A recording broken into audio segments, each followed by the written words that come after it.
Ó, então, gente, boa noite. Obrigada pela confiança, né? Vou explicar aqui lá tá dando eco. Ai, como que a gente faz para não dar eco? Tem que ser um cômodo mais cheio de coisa. Meu tá dando eco? Porque minha casa não tem cômodo. Minha casa não Não, tem o meu. móveis. Falaram que é o meu que tá dando. Ju, vai falando boa noite aí pra galera que eu vou pegar um fone de ouvido aqui então, ok? Tá.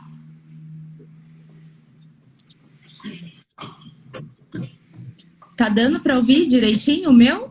Ou tá ruim?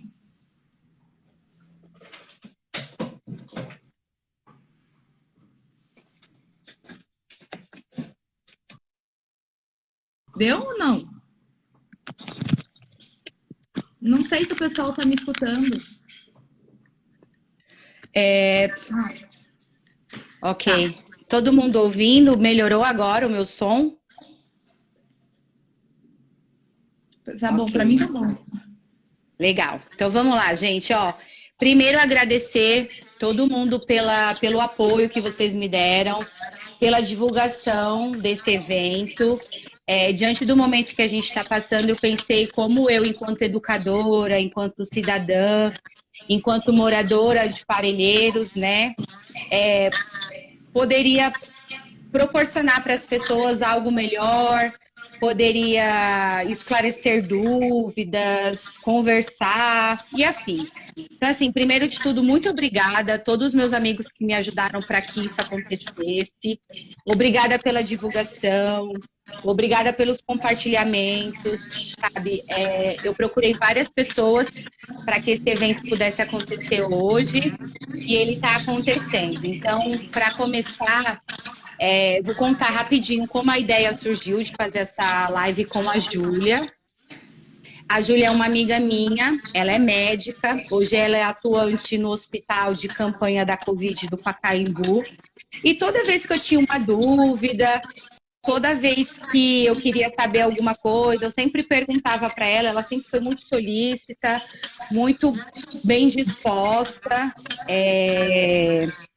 A estar respondendo, a estar se prontificando. Então, eu pensei, o que eu, Eloá, posso fazer para levar isso para mais pessoas, para esclarecer isso para mais pessoas e pensar que enquanto uma sociedade de privilégios, não é todo mundo que tem o privilégio de ter um amigo médico. Então, eu pergunto para vocês, eu peço que vocês entrem nessa reflexão. Quantos amigos médicos vocês têm?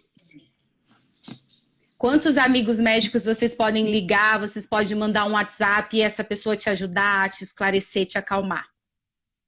Então, foi diante disso que eu fiz o convite para a Júlia. Eu estava aqui ansiosa na minha casa, o que, que eu posso falar, o que, que eu posso fazer. Fiz esse convite para a Júlia aceitou de antemão, assim, eu achei que ela não ia aceitar, por conta da demanda dela mesmo, né, de estar trabalhando no hospital de campanha, fazendo residência, indo para um lado, indo para o outro. Eu achei que ela não ia aceitar, mas graças a Deus ela aceitou, graças a Deus ela se propôs a compartilhar o conhecimento dela com a gente, se propôs a estar nesse encontro, né? E é importante a gente deixar claro que essa live, o intuito dela é levar informação para as pessoas, tá?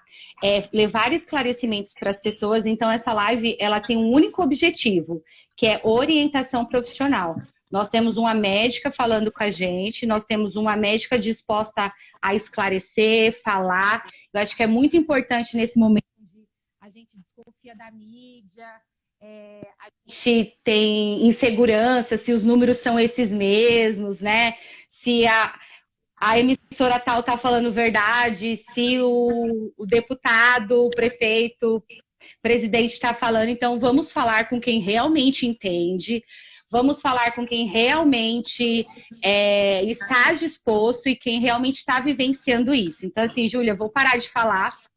Vou, vou deixar aí você se apresentar, falar um pouquinho, e a intenção é que eu seja somente uma ponte, tá, gente? Vamos deixar essa live bem neutra, não vamos falar de política, de mídia, o que é verdade, o que é mentira, vamos esclarecer, vamos deixar o nosso diálogo total com orientação profissional de uma médica.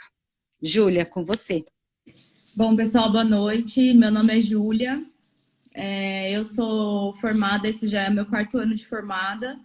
Os 3 primeiros anos eu trabalhei e eu só trabalhei na rede pública. Agora eu sou residente de medicina de emergência. A primeira vez que eu tô trabalhando, eu tô tendo contato com um hospital particular, porque eu faço medicina de emergência no Hospital Oswaldo Cruz.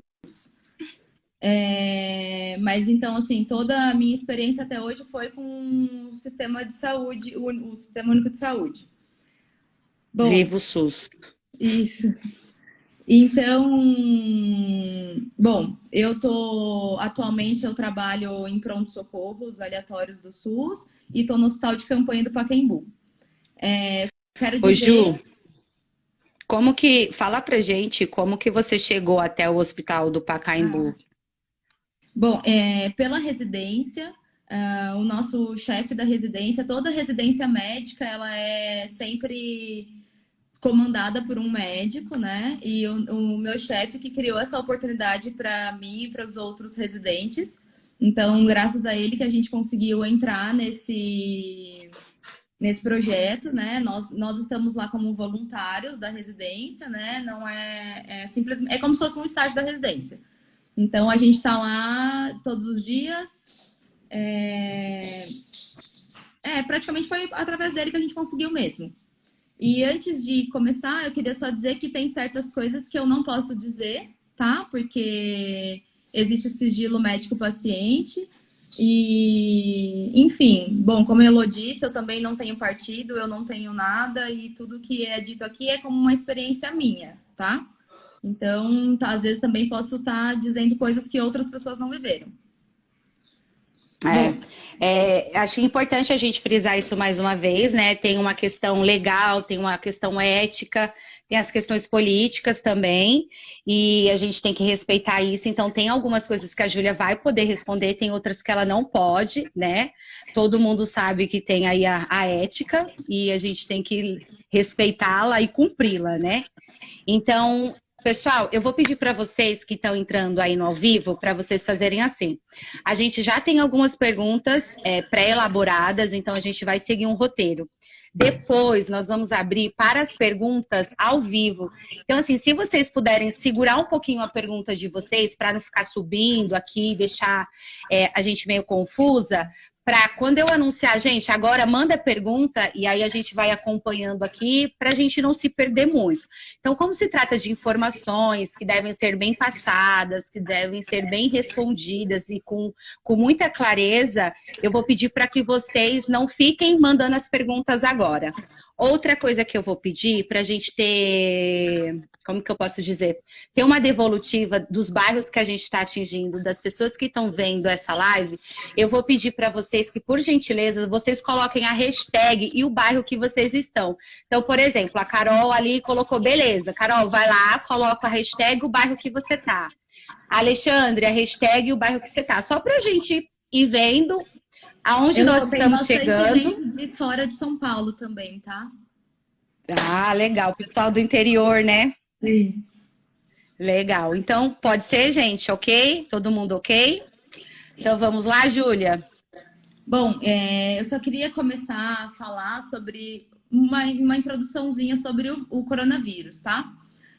O coronavírus, ele não é um vírus novo, tá? Ele é um vírus que já existe há muitos anos, só que o Covid-19 é uma mutação nova do vírus, tá? E aí, por isso que causou todo esse estardalhaço no mundo, porque ninguém nunca tinha tido contato com essa nova mutação do vírus.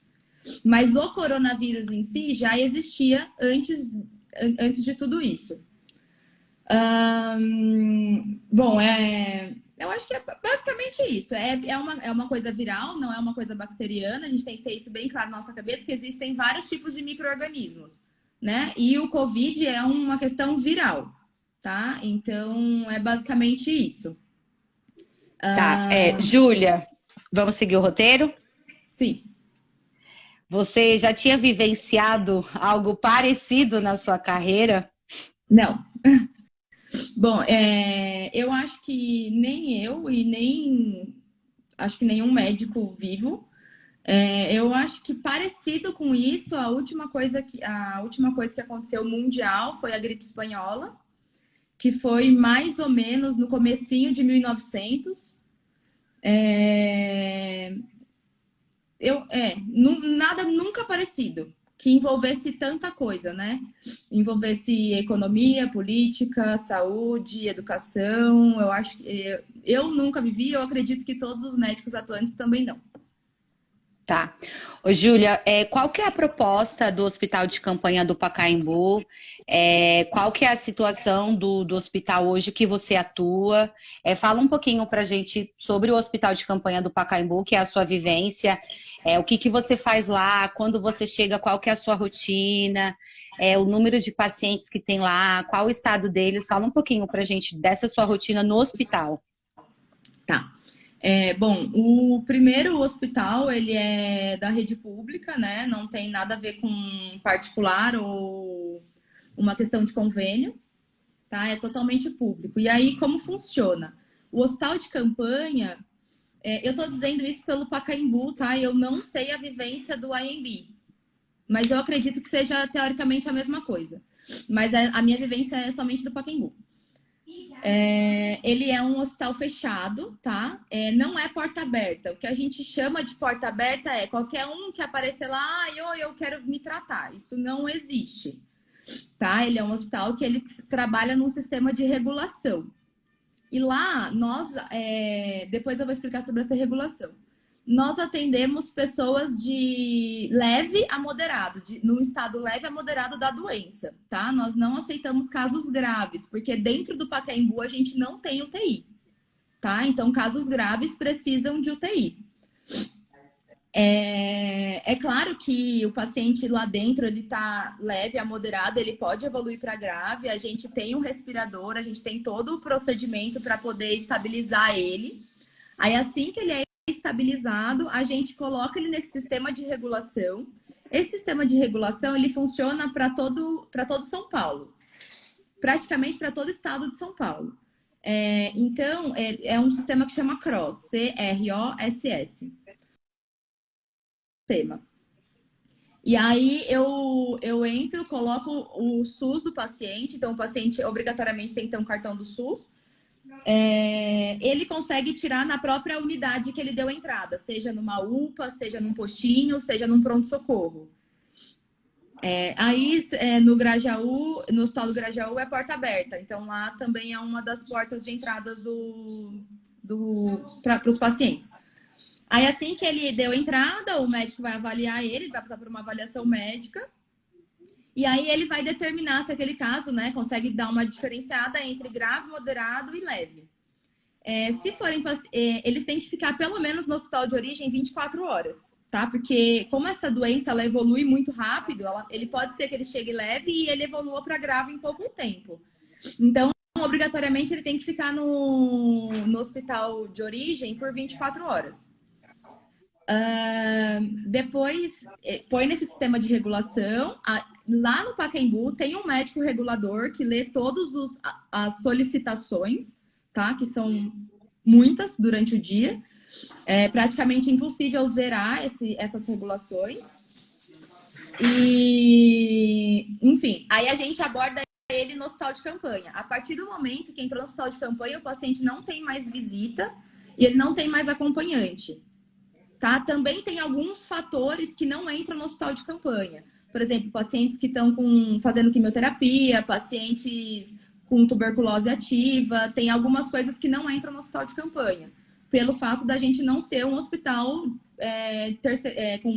terciário, que a gente chama, né? Que tem todo o suporte. Bom, aí lá é dividido em enfermarias, enfermarias femininas e masculinas. O médico passa a visita em todos os pacientes. Todos os dias a gente passa nos pacientes, avalia, vê saturação. Alguns estão com catéter de oxigênio, que é aquele que fica só aqui. Uns estão com máscara reinalante, que é um tipo de máscara que não libera a saliva, né? Ou eles estão em ar ambiente. Toda vez que a gente chega no hospital de campanha, a gente tem que pegar a nossa roupa, a gente se troca, coloca uma roupa do hospital, que é um privativo, que a gente chama, que é uma roupa... Essas que a gente vê em seriado mesmo, de médico. Tá. Só que ela Fica todo mundo embalado, né? Só que ela é de manguinha comprida. E daí a gente usa... Eu acho que eu tenho aqui para mostrar. A gente tem que usar... Bom, aí põe essa Proteção. roupa. Exato. Aí a gente tem o vestiário, deixa todos os nossos pertences lá, não entra com nada.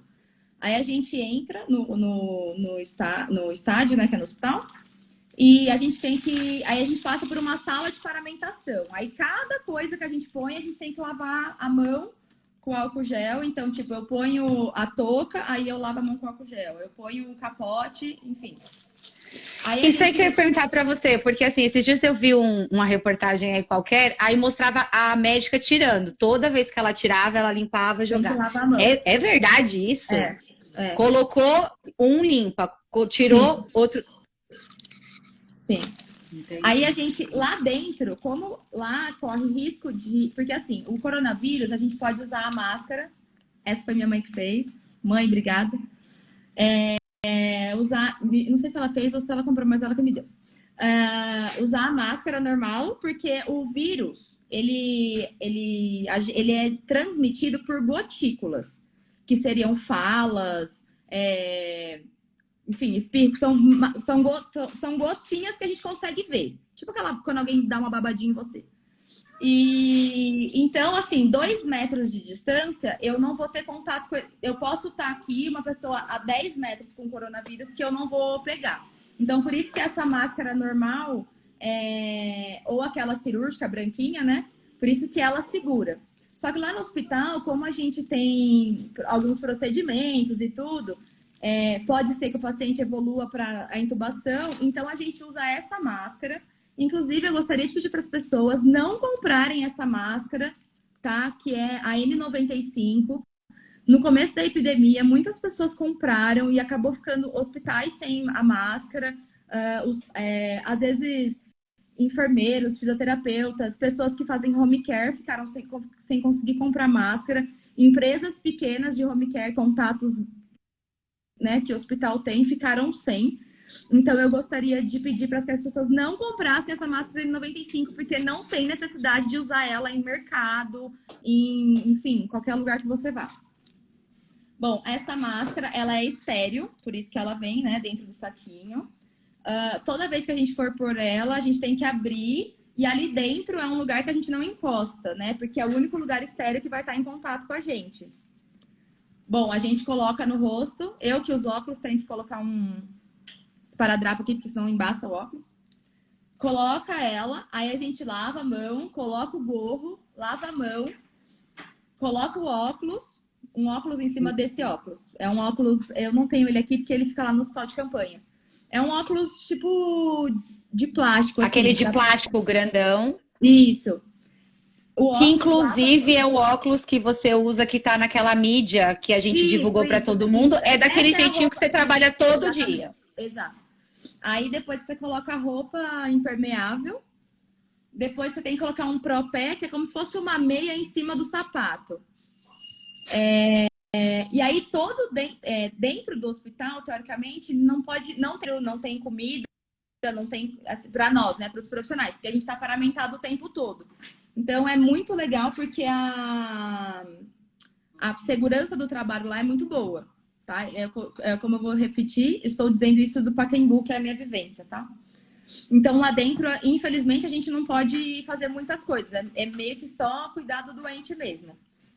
Ô, Ju, e aí é realmente isso que está sendo divulgado, que vocês evitam ir ao banheiro, que vocês evitam beber água, que porque, vocês assim, evitam se alimentar? Toda vez que a gente sai, a gente tem que tirar tudo isso que eu te disse. Aí tira o óculos, jogar fora. Tira isso aqui, lava a mão, lava a mão, lava a mão, lava a mão. Aí eu saio, vou no vestiário, faço xixi ou vou beber água. Aí eu volto, aí todo o procedimento de novo. Então, por isso que é um pouco complicado ficar saindo. Então, se você... Sim, e se você tem essa dificuldade, estando no hospital de campanha com as pessoas que têm só leve e moderado, imagina as pessoas dentro de uma UTI.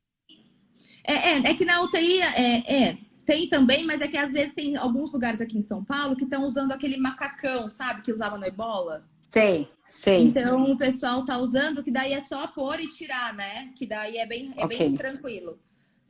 Algumas UTIs estão usando isso e alguns médicos também compraram. Aí lá, como a gente tem esse protocolo do hospital, a gente não usa. Bom, Ô, Ju, vamos pensar assim, vamos pensar que vocês recebam 10 pessoas por dia lá. Dessas 10 pessoas, qual que é a faixa etária, mais ou menos, das pessoas que estão sendo internadas? ó, a maioria das pessoas, em média, 60 a mais. Tá? Tem jovens, sim. Não jovens assim de 20, 30 anos. Jovem, eu digo adultos jovens, 44, enfim. Mas é a minoria, Uhum. tá? A média mesmo é de 60 para cima. E bom, então ele é dividido em enfermarias. Então, tem as enfermarias que o médico é responsável, e tem uma sala de estabilização, que é como se fosse uma sala de emergência. Que se caso o paciente piorar, né, saturar, precisar de uma intubação, precisar de algum procedimento um pouco mais invasivo, ele vai para essa sala que tem todas as enfermarias têm fisioterapeutas, enfermeiros, técnicos de enfermagem, médico.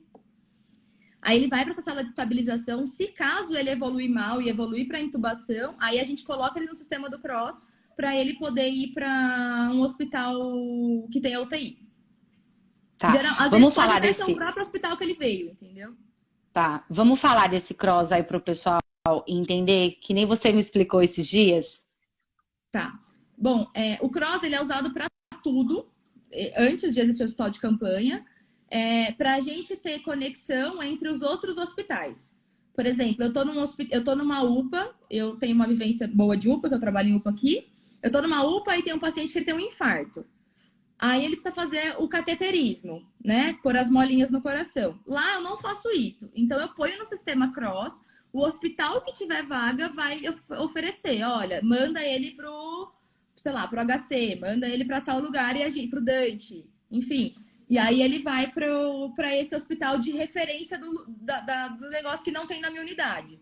Então, o Entendi. pessoal que está com o paciente de Covid no hospital, ele coloca no CROSS porque é um paciente leve a moderado. Lá no CROSS tem, tipo assim, ficha cardiologia, ficha neurologia, ficha cirurgia.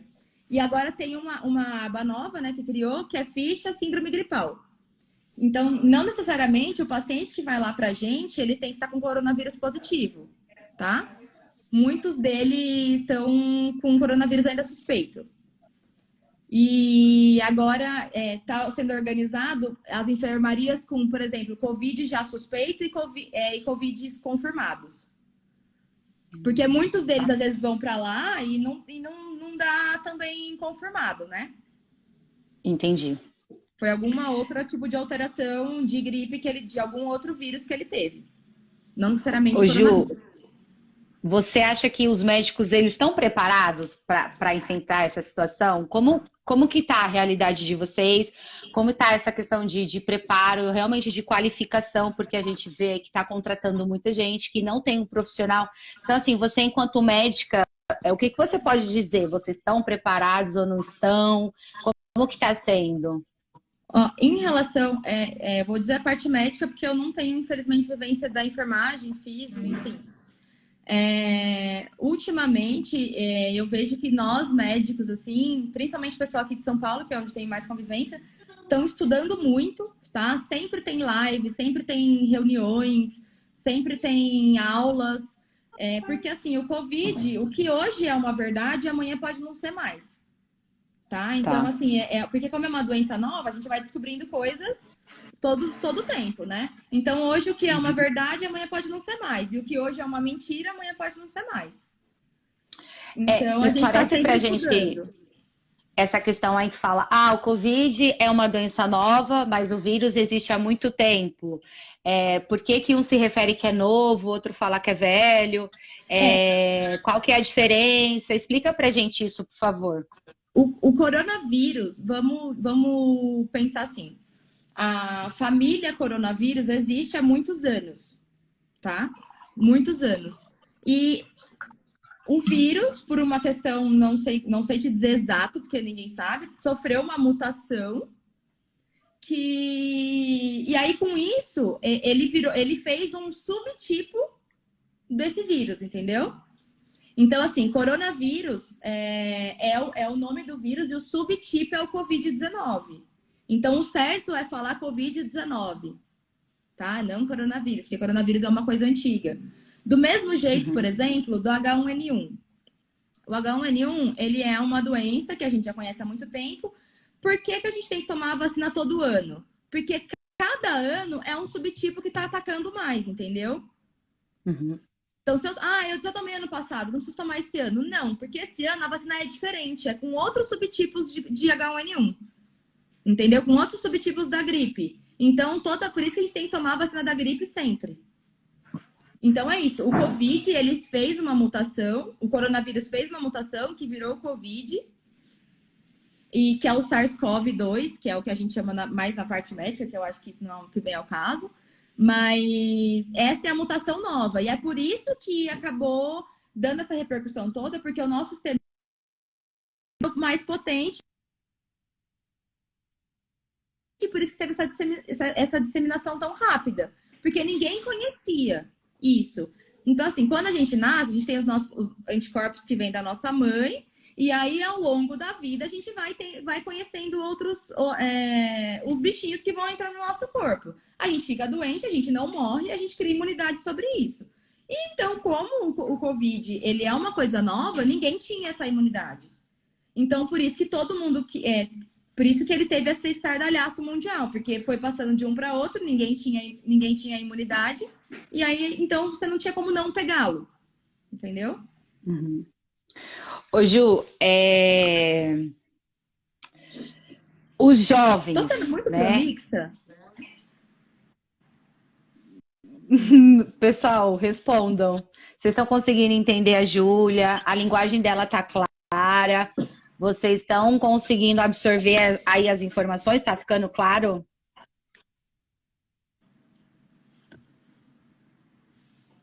Vão dando ok aí pra gente. A cloroquina é a próxima pergunta. Espera aí, gente, que a gente tem um script aqui. Calma. Tá ok? Tá ok? Estão ouvindo? Estão conseguindo entender? A mensagem da Júlia tá passando? Então tá bom, beleza. Muita gente tem questionado se realmente os hospitais estão cheios ou não, se os leitos estão atendendo essa população ou não. Então, porque o Hospital Grajaú está vazio. É porque o Hospital Parelheiros não está lotado, né? Então, assim, a gente ouve muitos desses questionamentos. Claro que todos eles baseados na mídia, né? A gente tem que entender muito isso. Então, eu quero que você fale, você enquanto Júlia, por exemplo, você acabou de explicar que se seu paciente, ele fica... Como que é? Se ele tem uma maior evolução, né? Se ele fica grave, você vai encaminhar ele para algum hospital. Esses hospitais são quais? A Itaquera, né? Mboi, Parelheiros, assim por diante. Sim. Então, você tem esse contato. O cara que ficar ruim com você, ele pode vir aqui para Parelheiros, né? O cara que ficar ruim com você, ele pode ir para o Mboi Mirim, por exemplo. Então, conversa com a gente um pouquinho isso, né? Esse hospital tá cheio ou não? Quando a gente passa no hospital, esses dias eu postei um vídeo no Facebook, eu passando pelo Hospital de Parelheiros, né? Conversei com um cara e tal. Então, conta pra gente essa questão do hospital estar cheio ou não. E essa questão, tem leito, não tem? Tá sendo suficiente, não tá? Fala pra gente. Bom, lá no hospital de campanha, ele tem uma rotatividade muito grande. Graças a Deus, a gente consegue liberar bastante paciente, mas a gente recebe bastante paciente também, tá? Então, assim, quase sempre as enfermarias estão cheias, mas a gente está conseguindo fazer esse ciclo. Ainda não, e acredito que tomara que não, vamos ter que negar algum leito ainda, tá? Então, por enquanto, ainda não tá acontecendo isso de negar pessoas. Tipo, não podemos receber porque tá lotado. Isso não. Mas... Hospital de campanha, leve e moderado. Exato, no hospital de campanha. Só que o que a gente tem que entender é que, assim, O hospital de campanha, ele tem 200 leitos, né? E a gente conseguiu fazer isso, a gente não, né? Porque eu não fiz isso. Mas o pessoal conseguiu fazer isso em, tipo, pouco tempo. Porque não demanda coisa, não demanda muita coisa, né? Uma cama, um bico de oxigênio, enfim, uma enfermariazinha, os aparelhos. Só que fazer uma UTI não é tão prático, né? Não é tão fácil e também temos que ter pessoas capacitadas para tal. Então, assim, as UTIs estão lotadas sim, tá? Isso eu tô dizendo em relação ao SUS, tá bom? Porque nos hospitais particulares deu uma melhorada. No começo era um foco mais no hospital particular, né? Tava bem lotado. E agora deu uma melhorada, mas agora o problema tá sendo o SUS, que é quem mais tem muito mais pessoas que dependem do SUS do que dependem do convênio, né? Ou do particular. Tá lotado sim, tá? Eu, Júlia, digo por mim, que eu ainda não tive vivência de ter que escolher quem vai pro tubo, tá? Eu ainda não tive essa vivência, graças a Deus. Eu espero não ter essa vivência, mas já ouvi falar bastante de outros colegas que tá uma situação bem difícil, tá lotado. Eu vou começar a dar plantão numa UTI aqui perto de casa e são 10 leitos e nunca não tem os 10 leitos cheios. Então, quer dizer, se tem sempre os 10 leitos, a realidade, eu não sei, eu vou ser bem sincera que eu não vejo televisão, rádio, notícia, porque senão eu enlouqueço, né? Mas eu não sei o que estão dizendo, mas a realidade tá lotado sim, tá? O hospital, eu tava conversando com uma colega, que eu acho que ela tá até aqui no grupo, tá até vendo a live, se ela puder, Giovana. Ela tá fazendo residência lá no Grajaú. E lá não é o foco de Covid, tá? A minha vivência, por exemplo, é com o MBoi. Então, por exemplo, assim, lá no MBoi, eles recebem Covid. E coisas não Covid vão para o hospital do Campo Limpo. Essa é a situação que está vivendo uma região de vocês. O Covid vai para Parelheiros e não Covid fica no Grajaú. Então, as pessoas às vezes eu ouço falar, tipo, os hospitais estão vazios. Não é que os hospitais estão vazios, é que as pessoas estão tendo mais noção de procurar um pronto-socorro. Então, o que antes você ficava lá, uma ficha verde, que é a que a gente fala ficha verde ou azul, que é que não é grave o caso, né? É uma coisa que pode esperar para ser atendido, demorava 4, 5 horas, hoje está demorando 1. Porque as pessoas não estão mais indo ao pronto-socorro por causa de dor na perna, por causa de dor nas costas, por causa de coisas mais simples. Cachaça, chapando, as crianças quebrando as pernas na escola, e aí, motoboy se acidentando no meio da rua. Exato. Então, tudo melhorou porque, por exemplo, as crianças não estão ficando tão gripadas porque não tem mais escola aberta. Então, que é onde mais tem a troca de vírus entre as crianças. Então, por isso que os pediatras, por exemplo, tá muito mais tranquilo. E o coronavírus também não atinge as crianças, e se atinge, não cria sintomas. E se cria, são sintomas leves que não precisam ir para o hospital. Então, é por isso que as pessoas, que o hospital está mais vazio. Porque é isso. Estão evitando, né? Tem menos gente bebendo e dirigindo, então tem menos acidente, enfim, tem menos coisas. Mas, obviamente, existem os infartos ainda, existem as apendicites, existem tudo ainda. Né? Mas tem menos acidentes. Eu acho importante falar uma coisa, principalmente como usuária do Hospital de Parelheiros e como moradora da região de Parelheiros, a gente tem que lembrar que, por exemplo, o Hospital de Parelheiros, ele nunca teve o seu funcionamento 100%. Né? Então, primeiro, ele foi construído e ele foi projetado numa campanha, num determinado governo. Encerrou esse governo, esse hospital ele não foi liberado. Aí entrou um outro governo e fizeram lá a obra e esse hospital ele foi aberto. O Hospital de Parelheiros ele nunca trabalhou com 100% de atendimento, tá? Eu falo isso como usuária do Hospital Parelheiros. E quando você chega lá, é somente a parte de emergência que funciona.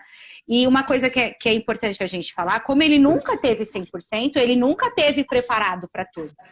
Por que que o Hospital de Parelheiros, né, a gente conversou isso, por favor, me corrija se eu estiver errada. Agora eu estou falando como usuária e como cidadã da região, né? Então, o Hospital de Parelheiros, ele nunca teve 100%, então essa é a primeira questão. Ele foi liberado aos poucos, tá? Então, ele nunca teve. E hoje a parte que recebe a Covid é uma parte externa, é uma parte que não tinha funcionamento ainda, só que já tinha toda a estrutura. Então, ficou muito mais fácil preparar uma ala, preparar esse centro, né, para emergência, para o pessoal da Covid, e principalmente pelo que você falou. Pensa o pessoal do Marcilac, em Bugaçu, Vargem Grande, que são extremos, porque nós estamos no extremo sul da capital, você está na sul da capital, eu estou no extremo. Então, pense esse cara sair e chegar até o Grajaú, então isso já seria difícil. Então, essa parte do Hospital Parelheiros, ela foi preparada para o Covid, para essa parte do pessoal de emergência, por conta disso, mas ele nunca teve funcionamento 100%. O Hospital Parelheiros, por exemplo, não tem máquina de tomografia, tá? E eu tô falando isso, mais uma vez, como usuária, né? A gente sabe que ele não tem toda a estrutura, montou-se uma estrutura para o Covid, né? Então, tem colegas meus que trabalham lá e que falaram, Eloá, hoje eu tenho 40 leitos, 38 tem gente entubada. Essa é uma realidade de UTI mesmo. Eu não sei de Parelheiros. Eu não sei de parelheiros, mas é uma realidade sim. Isso não é só lá, mas é na maioria das UTIs. Então, porque muita gente cai o hospital, isso, o hospital, aquilo. Gente, primeiro, que o hospital nunca funcionou 100%. Nunca funcionou 100%. Ele não foi entregue para a população com funcionamento 100%. O Hospital Parelheiros, ele funciona somente emergência, pronto-socorro, né? E ainda bem que a gente tinha pelo menos lá um espaço grande e o pessoal tá conseguindo se virar lá. Essa Ju, parte... Posso só dar desculpa. Essa parte de ter começado no particular foi bom, né, pra gente, porque o SUS conseguiu ir se adequando, entendeu? Conseguiu ir, por exemplo, abrindo alas que não existiam, entendeu? Conseguiu se organizar em questões de espaço, fazer UTIs onde não existia. Então, essa foi a parte boa de ter começado no particular, porque o particular já tinha suas UTIs, todos os seus procedimentos maravilhosos, e aí o SUS conseguiu se adequar e deu um pouco de tempo de se adequar para isso. Entendi. Fala pra gente um pouquinho da tão famosa e tão... A cloroquina parece aquela prima que dá trabalho na família, né? Todo mundo quer falar dela. Olha tantos corações. Fala da cloroquina pra mim. Estão usando, não estão usando? A gente sabe que não tem testes, né? A gente sabe que não tem confirmação científica. Qualquer coisa para chegar na população, qualquer coisa para eu tomar um remedinho, tem que passar por um estudo, tem que passar por teste em animais, teste em ser humano, depois libera pela Anvisa, depois sai para comercialização. Então a gente sabe que tem todo esse processo. Então eu queria que você, por favor, explicasse esse processo para a gente, porque parece que assim, a cloroquina está salvando, a cloroquina mata o Covid, não sei, me corrige se eu estiver errado. Só que assim, tem um tempo hábil para ser feito todo esse teste, então não tem como pular essas etapas, né? Não é isso? Explica para mim, para a gente, por favor. A cloroquina é uma medicação que já existe, tá? Ela não é uma coisa nova, ela não surgiu com o Covid, é uma medicação antiga. Ela é usada mais com malária, lúpus, artrite reumatoide, mais com pessoas essa parte reumatológica, tá? E não existe estudo, tá? Não existe nenhum estudo que comprove nenhum tratamento para o Covid. Em relação ao uso, tem hospitais que têm o seu protocolo e tem hospitais que não têm o seu protocolo de uso. E também vai do médico, mesmo que você tenha o seu protocolo, vai do médico querer usar ou não, porque é o carimbo dele que está lá, enfim, se der algum problema, ele está se responsabilizando por isso. Aqui eu queria muito falar sobre isso, porque não é para as pessoas usarem esse remédio em casa, porque ele é um remédio que vende sem receita. Cris, eu já te respondo, tá? Segura sua pergunta aí, Cris, que ela é muito importante, mas segura ela só um pouquinho, que a gente está seguindo o cronograma aqui. E Fabrício, eu também já respondo. Ô, Ju, rapidinho, como entrou mais gente agora, vamos repassar aquela informação do início da live. Ô, gente, assim, ó, nós fizemos algumas perguntas já pré-estipuladas, né? Já fizemos um cronograma e já entregamos para a Júlia. Então, isso já foi montado. Eu vou pedir para que vocês segurem um pouquinho as perguntas, para não ficar isso aqui. A gente quer pegar pergunta boa, mas ela está respondendo ainda outra. Então, assim, primeiro nós estamos respondendo umas perguntas que já foram elaboradas e depois a gente vai abrir as perguntas para vocês que estão aí assistindo a gente, que querem perguntar e tal. Esse é o espaço, o foco é esse. Eu espero e peço que vocês segurem as perguntas um pouquinho, tá bom? E aí, depois que a gente terminar esse cronograma aqui, que são pautas que a gente achou que era super importante, todas essas perguntas foram construídas através de uma professora, uma biomédica e uma médica, tá? Então, todas as perguntas sempre passaram por profissionais que estejam envolvidos na saúde. Então, peço para vocês esperarem um pouquinho, as perguntas no ao vivo. Segue lá com a cloroquina. Bom, então, ele não tem nenhum trabalho científico que fala. Tem sim, eu vi que teve uma pessoa que comentou que foi tratada com. É um tratamento que o pessoal está abrindo mão, sim, mas não é uma coisa que eu posso falar, olha, gente, a gente vai usar e vai curar, tá? Isso não tem como eu dizer.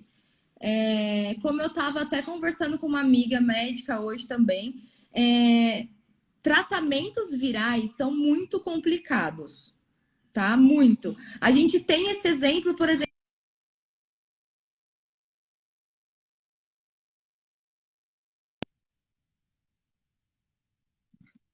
Então, tratamentos virais são complicados. A maioria deles são autolimitados, que a gente chama. Ele vem, a gente tem o vírus, né? Tem a gripe, o resfriado, e a gente usa sintomáticos. Tanto que Benegripe, essas coisas, enfim, não sei nem se eu poderia ter falado esse nome aqui, mas tudo bem. Os antigripais da vida, eles ajudam nos sintomas, eles são sintomáticos, eles não são curadouros, tá bom? Eles não vão tratar aquele problema. E então, a gente está abrindo mão, por ser uma doença nova, a gente está abrindo mão de fazer tratamentos, a gente usa antibióticos, porque o que acontece? O coronavírus, ele atinge o nosso pulmão, tá? O nosso pulmão é como se fosse uma esponja, vamos dizer assim, uma esponjinha de lava-louça, a parte amarela. E ele fica ali no pulmão e ele pode criar consolidações no pulmão e depois, por uma questão secundária, pode virar uma pneumonia bacteriana. E aí, então, continua falando aí, eu já volto. Tá. Continua. E aí são duas coisas diferentes. Vírus é uma coisa e bactéria é outra. Então, a gente acaba usando o azitromicina, que é um antibiótico. Muitos hospitais também usam o Rocefin, que é a ceftriaxona, que também é um antibiótico, mas nenhum deles tem a ver com o tratamento real do coronavírus. Em relação aos corticoides, Mônica, eles também não têm nenhum efeito na doença. E também tem alguns pequenos estudos novos, que dizem que o corticoide pode piorar a situação do coronavírus. Então, é uma coisa que a gente não está usando, tá? A gente usa só em pacientes, por exemplo, asmáticos, que tem problema já de pulmão, que já usava, né? Que um dia já usou. E aí a gente abre mão desse tratamento, mas são pacientes que já usavam. A gente não usa para o coronavírus, tá? Então, o corticoide é usado para quem é asmático, mas é porque está na crise da asma. Não para o coronavírus. Bom, enfim, não existe tratamento real para o coronavírus. Se existisse, a gente não estaria nessa situação. Bom, o anticoagulante, André, o que acontece? A gente, com o tempo, a gente foi vendo que o coronavírus, ele causa muito mais do que problemas só pulmonares, tá? Ele pode fazer uma questão aí de trombos no nosso corpo. Tem muitos pacientes que têm coronavírus e evoluem para trombos, por exemplo, pulmonares, entendeu? Então, a gente usa anticoagulação em pacientes graves. Na verdade, a gente vai escalonando o tratamento. A gente entubou o paciente, já está usando todos esses remédios e ele não tá tendo melhora. Então a gente vai fazer as medidas do ventilador lá, que eu acho que não vem ao caso explicar para vocês, porque é muito específico. A gente tem eu não sei se vocês já ouviram falar, já viram em reportagem, que tem aquela posição do paciente ficar de bruço, né, no leito.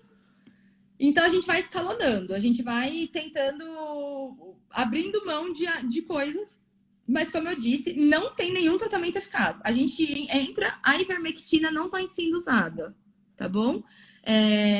Nenhum local que eu trabalho ela é usada.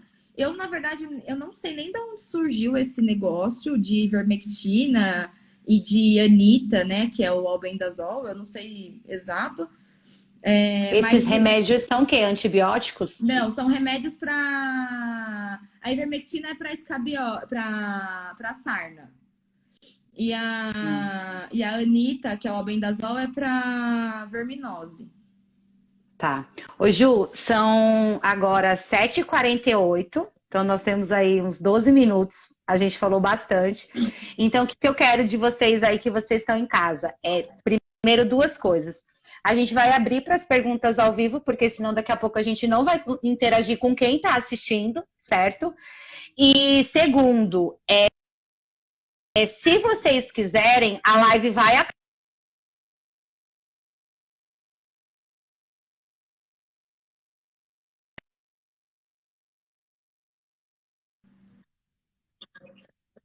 Júlia, me ouvindo?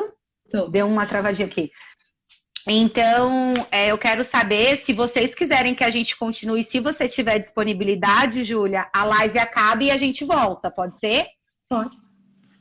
Dá mais uma meia hora, mais uma horinha aí de live, pelo menos, dá para você responder, porque Jefferson, eu quero falar com você, tá? Júlia, o Jefferson foi um dos infectados da Covid. Ele conseguiu se recuperar, tá bem agora, então acho que ele tem muito a contribuir aqui, as perguntas dele, os esclarecimentos dele. Ele foi um dos que eu coloquei uma pergunta lá.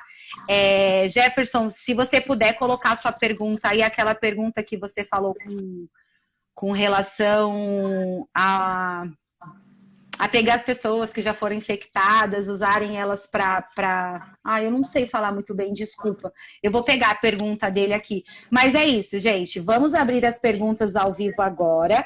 Se vocês quiserem, a gente só tem mais 10 minutos de live. Essa live vai cair, a gente reconecta outra e vocês voltam para cá, tá bom? A portinha tá aberta, é só entrar. Passo álcool gel, sem contato físico nenhum e pau no gato. Não bate no gato, coitado. Vê aí a pergunta dele, Ju. Peraí que tá muito rápido agora. Ai, eu mexendo no computador, gente. Ai, que louco.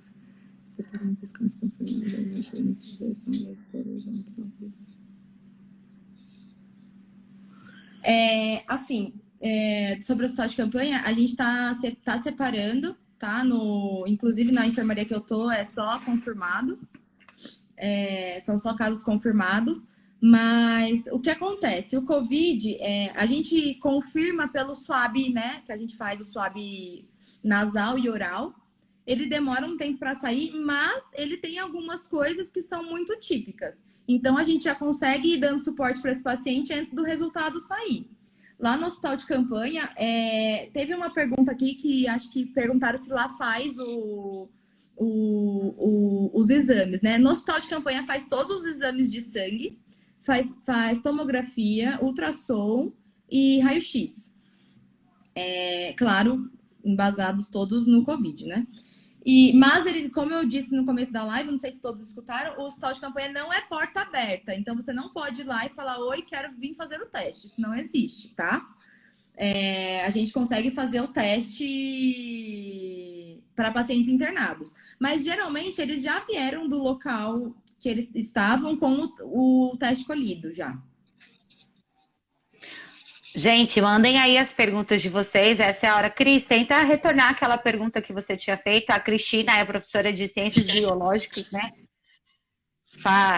Acho que ela deu uma trancada na biomedicina dela, mas é uma pessoa que ajuda sempre também. Foi uma das professoras responsáveis pela elaboração das perguntas aqui. E perguntem, gente, agora é a hora. Mandem as perguntas aí para a Júlia. Em relação a esse negócio do plasma, isso não está sendo usado, tá bom? É um estudo novo. É, eu desconheço qualquer lugar que esteja fazendo esse tratamento. Então,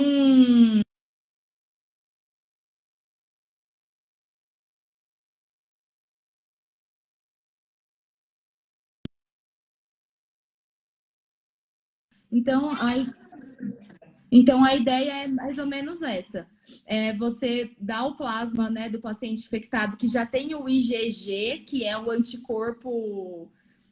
Nós temos dois tipos de anticorpo. Quando a gente está no começo da doença, a gente tem um anticorpo que chama IgM, que é então quer dizer que a doença está ativa no nosso organismo. E quando a gente tem um outro tipo de anticorpo que chama IgG, que quer dizer que a gente está imune à doença. Então, o plasma das pessoas cria um IgG, né? E aí, então, teoricamente, a ideia é essa, né? Mas ainda também é um estudo. Aqui eu realmente desconheço. Eu sei que tem lugar que usa, sim, hidroxicloroquina, tem lugar que usa, até o corticoide tem lugar que usa, mas o plasma mesmo, eu não posso dizer sobre isso, porque eu sei, é isso. É mais ou menos essa a ideia, mas não vi nenhum lugar que está usando. O Ju, o Jorge Heimberg. Jorge é professor de biologia aqui na região. Deu aula para mim, dá aula para várias pessoas. É um cara super incrível, um profissional muito dedicado e muito qualificado. Tenho muito carinho por ele. Um beijo, Jorge. E ele fez uma pergunta que: por que ouvimos falar tão pouco atualmente da saturação nas UTIs privadas? Elas vivem uma realidade diferente dos hospitais públicos? Hoje sim. Hoje sim. Primeiro porque, infelizmente, as pessoas com maior Acesso e privilégios. socioeconômico melhor, ela consegue ficar em casa. Ela não precisa sair para trabalhar, ela não precisa sair atrás do ganha-pão dela. Então, as pessoas conseguem fazer o confinamento melhor. Então, por isso que deu uma melhorada na parte privada. Eu acredito que seja por isso, né? Porque consegue ficar muito mais. Consegue fazer a quarentena bem melhor do que as outras pessoas. Eles não estão vulneráveis que nem as pessoas das comunidades estão. Eles não precisam se locomover, o salário deles vão continuar, a grande maioria consegue fazer home office, né? Então... Exato. Muitos deles não usa transporte público, enfim. Mas eu acho que é mais por uma questão disso, não é porque eles estão melhores que o SUS, não, é porque as pessoas portadoras de cada sistema têm vidas diferentes, infelizmente. Ô Jorge, é uma informação extraoficial, tá? Tem uma colega que ela trabalha no Albert Einstein, ela falou, por exemplo, que eles prepararam 60 novos leitos, né? Pegaram lá embaixo o estacionamento, prepararam 60 novos leitos extras para essas pessoas.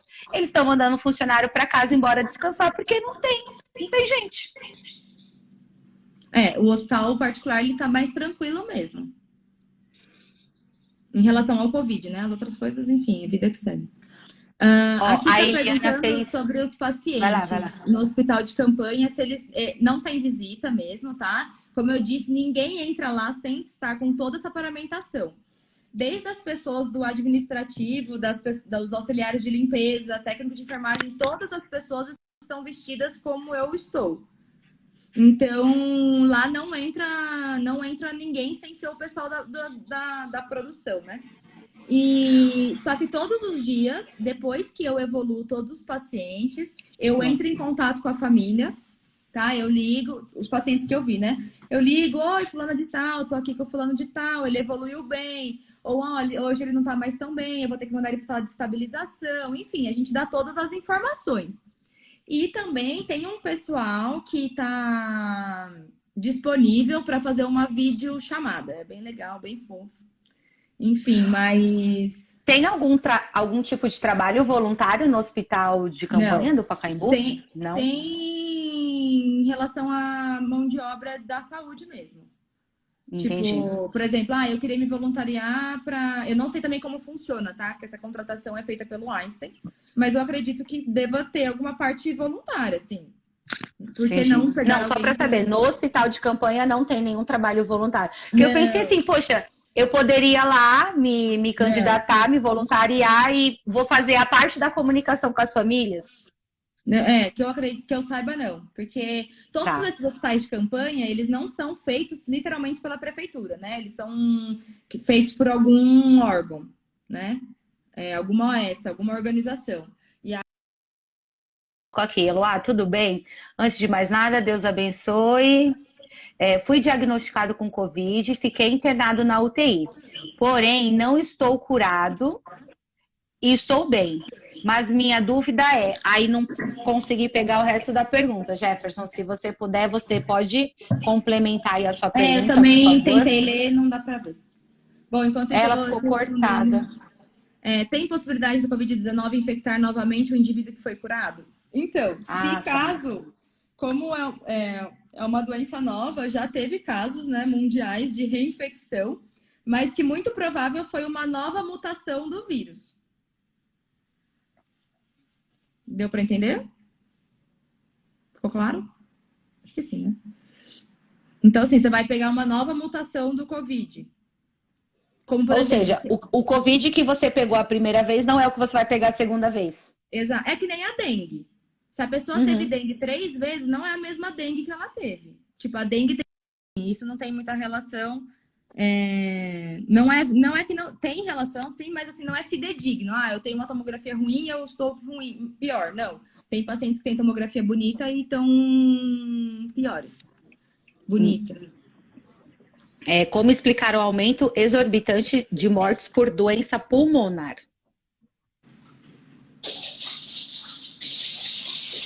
Não entendi muito bem. Como que a gente explica o aumento exorbitante das mortes por doença pulmonar? Na verdade, eu não entendi muito bem o que ela quer perguntar. Eu mas, acho que a assim, gente perdeu o contexto. Eu vou perguntar aqui. Ô, Boleto, se você tiver aí, pergunta novamente, por favor. Bom, qual o momento de ir para o hospital? A gente já respondeu. Você considera... tá. Em relação ao isolamento, né? Se eu considero somente o isolamento ajudará essa curva que ela tá... Que é a... Eu não sei o nome exatamente da pessoa. Mas... Grabreda, né? A Gra tá falando do lockdown, né? Isso. O que acontece a única certeza que a gente tem sobre o coronavírus é sobre o isolamento, tá bom? É a única certeza que a gente tem. É difícil falar sobre o tempo de quarentena, tá bom? Porque eu entendo que tem pessoas que precisam voltar a trabalhar, tem comércio, tem a parte econômica do Brasil, mas até eu estava conversando hoje com a Elô, a gente tem que entender que agora todo mundo vai ter que mudar. Nós vamos ter que aprender a conviver com isso, tá? Porque isso não é uma coisa que assim, amanhã não existe mais. Se o vírus existir um dia, ele vai existir para sempre. É que agora ele está muito em alta, mas ele sempre vai existir. Então, assim, vão morrer pessoas por coronavírus agora para o resto da vida. Pro resto da vida do mundo, né? E a única coisa que a gente tem certeza de que ajuda é o isolamento social. Então, o isolamento social vai durar dependendo da evolução da doença, tá? E a gente vai ter que aprender nas novas... obviamente, ele é a única coisa que ajuda, né? A achatar essa curva nossa. E só que ao mesmo tempo é muito complicado isso no Brasil, né? Porque o país não estava preparado para isso. Não é um país rico, não é um país com uma cultura de guardar dinheiro, mesmo porque muitas pessoas nem conseguem. Não tem. Não tem. Exato. Com um salário mínimo não tem ridículo. Para guardar. Exato. Então, assim, é muito complicado. Mas o único tratamento eficaz para não pegar ele é o isolamento social. Tá. Ô, Ju, a pergunta que o Pedro fez que você não tinha entendido, ele fez quando a gente estava falando sobre as subnotificações. Então, ele coloca subnotificação igual morte por doença pulmonar. Nunca teve tanto. É porque assim, não quando uma pessoa morre, e você acompanhou a pessoa e você sabe o porquê ela morre. Ai, 1 minuto que a minha cachorra pegou um negócio. Maluco! O cachorro na live é ótimo, né? Gente, live é isso, né? Vamos lá. Quando ela voltar. Adriana, muito obrigada. Gente, a Adriana tá mandando as perguntas aqui numa outra página no meu WhatsApp.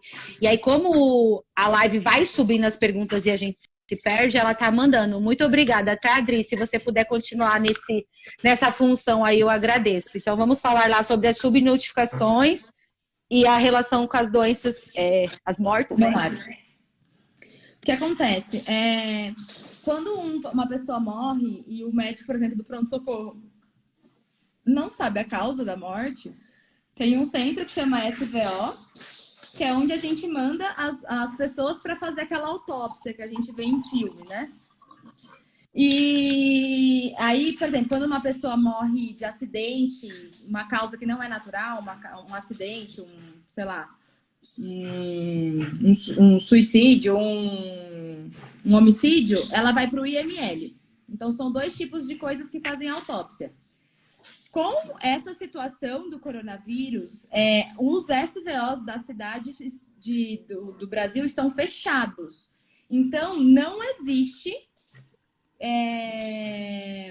não tem como a gente saber a verdadeira causa da morte. Então, por exemplo,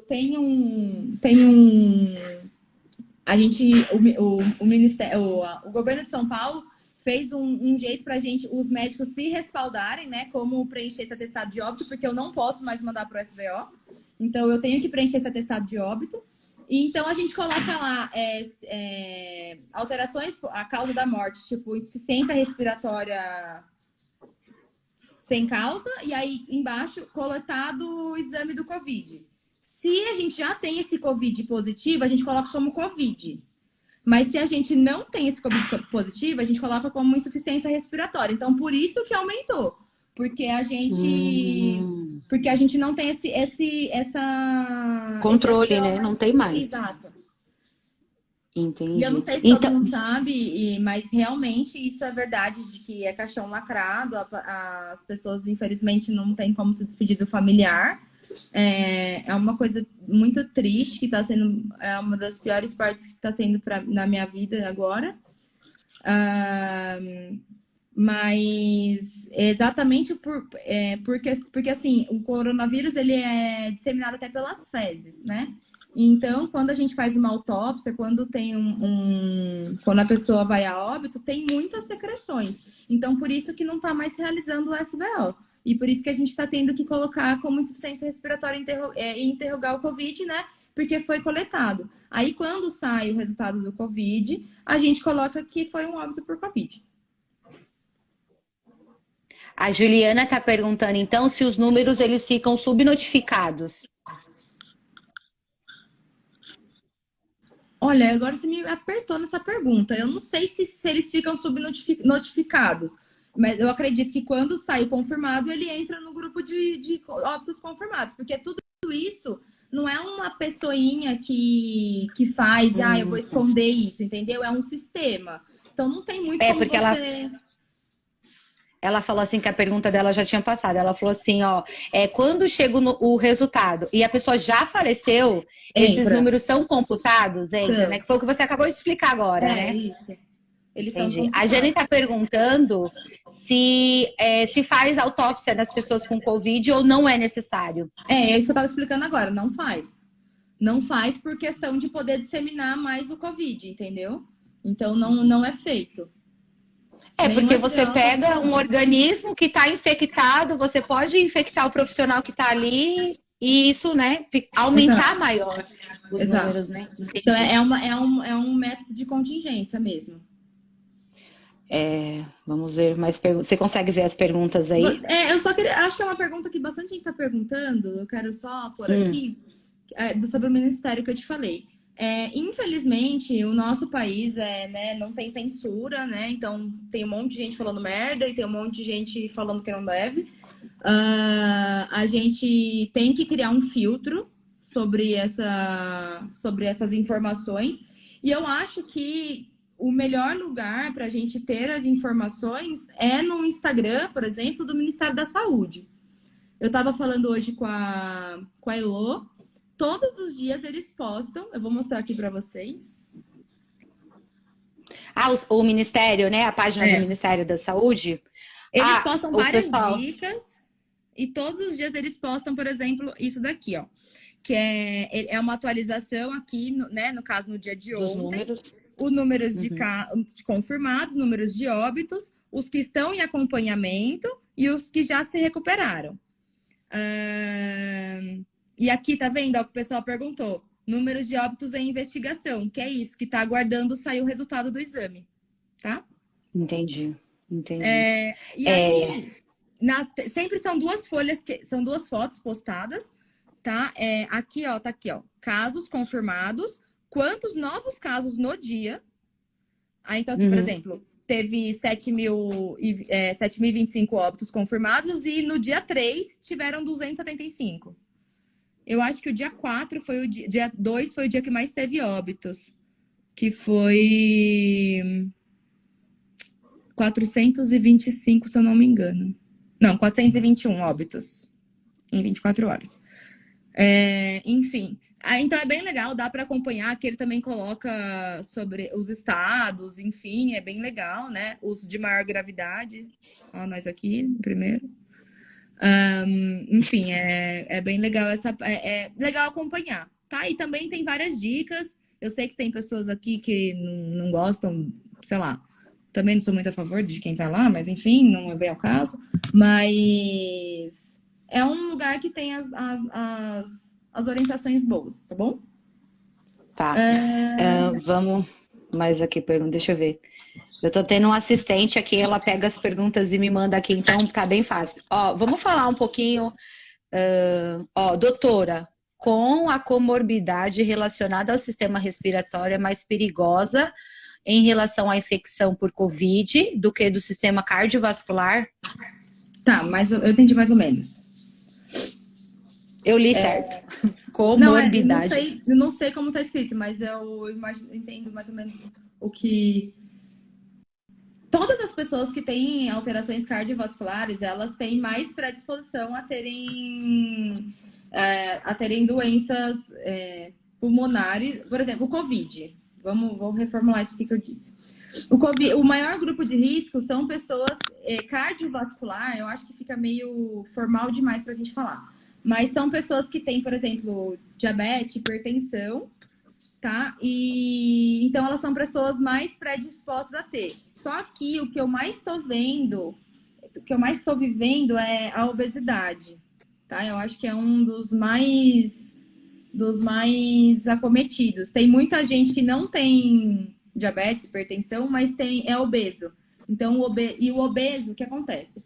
Como eu estava falando no começo, o pulmão, ele é uma esponjinha, né? Então, a nossa própria caixa torácica já ajuda a pesar em cima dele. Então, isso já cria uma dificuldade de expansibilidade da caixa torácica. Quando você é obeso, você tem mais tecido adiposo que pesam em cima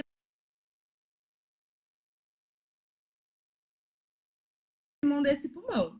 Então, quando o seu pulmão está acometido pelo coronavírus,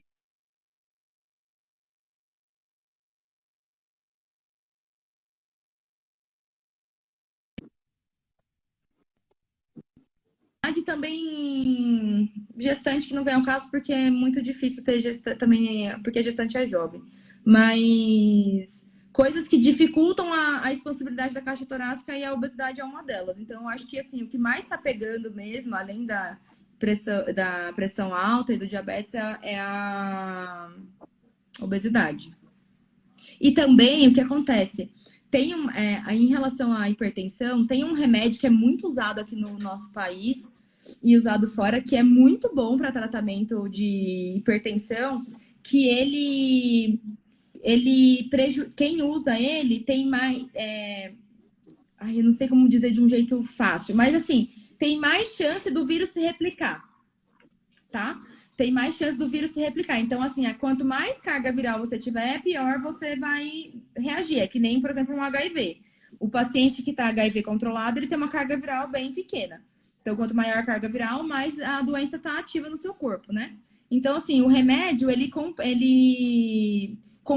ajuda o vírus a se replicar mais. Então, por isso que também tem esse probleminha com o pessoal da pressão. As crianças, por serem assintomáticas no geral, podem ser foco de transmissão aos idosos? Como é? Desculpa que eu estava lendo outro aqui. Desculpa.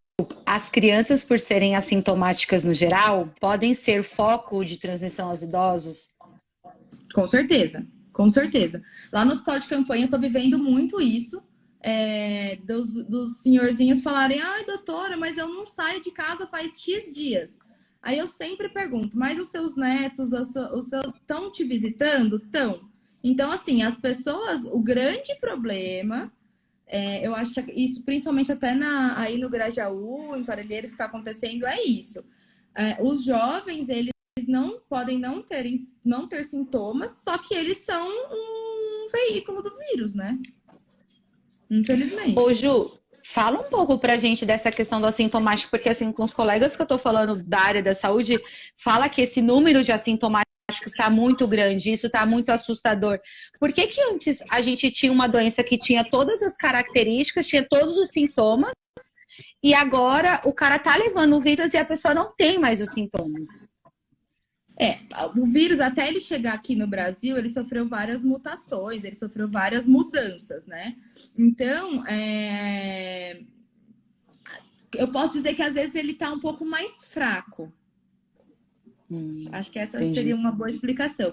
Então, por isso que a gente consegue... E o nosso sistema imune, o jovem, que não tem comorbidades e tudo, ele consegue combater melhor. Como se fosse qualquer outra gripe. Escorre um pouco meu nariz e vida que segue. Como eu disse, todo problema viral, assim, de resfriado, gripe, ele é autolimitante. Ele mesmo vai se tratar.